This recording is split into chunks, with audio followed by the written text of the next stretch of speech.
Je suis Chantal Desbordes, je suis contre-amiral en deuxième section, c'est-à-dire que je ne suis plus en activité dans la Marine nationale. Et j'ai cette particularité d'avoir eu l'honneur et la fierté d'être la première femme dans l'histoire de la Marine nommée à ce grade. Ce que je suis venue partager avec vous dans le cadre de cette journée interférence, c'est donc cette réflexion sur le leadership, notamment le leadership féminin, en essayant de voir si les préventions, les préjugés qu'on peut avoir à cet égard tiennent.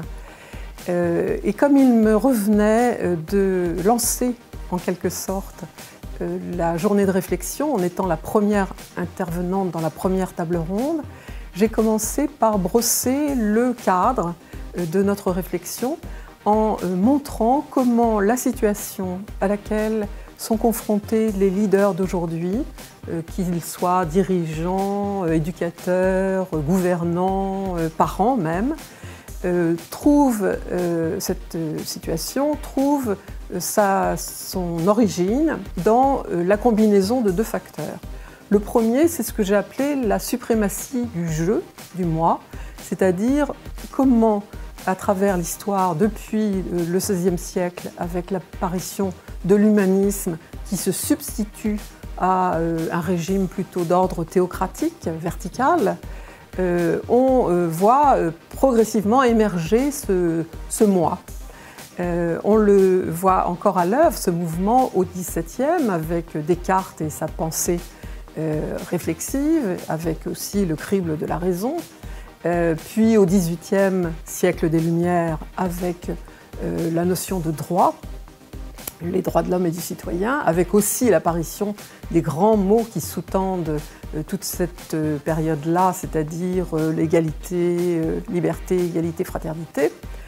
Et puis au XIXe, on continue toujours à s'intéresser en profondeur au moi-je, avec cette fois, à la fin donc, du siècle, la connaissance intime de soi, la psychologie des profondeurs et Freud, bien évidemment, avec la psychanalyse. Et puis au XXe, ça se situe plus sur un plan collectif, mais c'est toujours l'émergence du jeu avec, en démocratie, le suffrage universel qui donne de l'importance aux votants, puisque une personne un vote. Et enfin, vers la fin du XXe siècle, l'importance qu'on accorde au corps, au droit à en disposer comme on le veut avec les mouvements féministes notamment, puis les envies de liberté et les pulsions libertaires de la révolution de mai 68. Voilà, et tout ça fait donc que le moi, le sujet, prend de l'importance. Le deuxième facteur qui va venir se combiner avec celui-là, c'est ce que j'ai appelé l'hypervitesse technico-économique. Et là, cette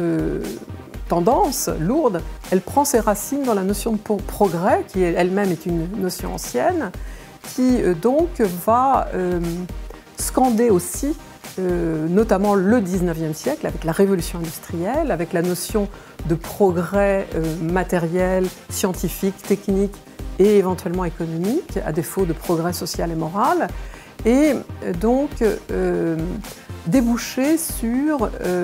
les guerres aidant, hélas, les deux grandes guerres du XXe siècle aidant, sur la révolution de l'atome et la révolution de l'information, qui sont les deux grandes révolutions du XXe siècle.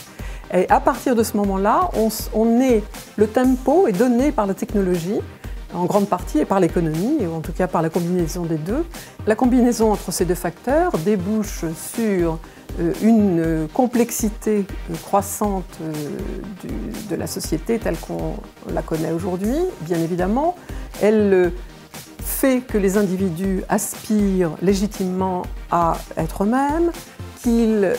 ont envie d'être reconnus dans toute leur diversité, de genre, de validité par rapport au handicap, de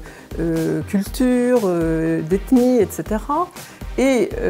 ça, évidemment, pose le problème, puisque tout ça se fait à une vitesse frénétique. Les sociologues nous enseignent d'ailleurs qu'une génération sociologique dure 4 ans. Donc on voit le rythme incroyable qui est donné à tout ça. Et cette ambiance un peu déboussolante, le leader doit être celui qui arrive à déchiffrer le monde, même un monde multiple, mouvant, rapide, avec peut-être en s'appuyant sur des invariants qu'il faudra peut-être revitaliser parce qu'on ne peut plus revenir au modèle d'autrefois, qui valait autrefois. Et je pense pour ma part que le leader devra toujours être celui qui a le courage de décider,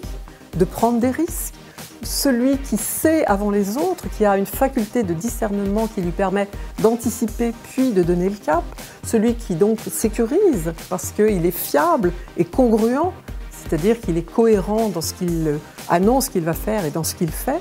et puis qui a une éthique, parce qu'il faut donner du sens à tout ça, et un sens qui vous élève, et non pas un sens qui vous abaisse. Également celui qui donne confiance, celui qui est humble, parce que l'humilité, ça vient de l'humus, c'est ancrer tout ce que l'on fait dans les réalités.